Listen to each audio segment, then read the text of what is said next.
రైతులందరికీ నమస్కారం. ఈరోజు మన అరటి మొక్క చూపిస్తున్నా. మన అరటి మొక్క ఉంటుంది కదా, ఈ అరటి మొక్కకి ఈ కవర్ అనేది ఎందుకు వేస్తామంటే కాయ అనేది మంచిగా రావడానికి, దీనిపైన మచ్చలు లేకుండా ఉండడానికి, కాయ సైజ్ అనేది బాగా వృద్ధి అవుతుంది.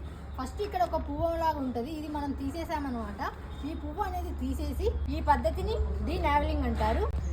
ఈ డీనావెలింగ్ తీయడం వల్ల మనకి మొక్కలు ఇవి కాయలు అనేవి చాలా పెరుగుదలగా ఉంటాయి, హైట్గా పెరుగుతాయి, మంచిగా ఉంటుంది. దీనిపైన ఎటువంటి మచ్చలు లేకుండా ఉంటాయి. కట్టడం వల్ల చాలా ఉపయోగాలు ఉన్నాయి. ఇది మార్కెటింగ్లో మనకి కవర్స్ ఆల్రెడీ హోల్స్ పెట్టిన కవర్సే దొరుకుతాయి, కానీ మనకి ఇక్కడ లేవు కదా, అందుకోసం మనం దగ్గర ఉన్న కవర్స్ అయినా యూజ్ చేసుకోవచ్చు. ముందుగానే హోల్స్ పెట్టి అక్కడక్కడ తర్వాత కట్టాలి. ఎందుకు హోల్స్ పెట్టాలంటే కాయలకి గాలి అనేది ఆడాలి కదా, అందువల్ల. సో మీరు కూడా ఫార్మర్స్ అందరూ కూడా ఇలా చేసుకోవాలని చెప్పి నేను మనస్ఫూర్తిగా కోరుకుంటున్నాను.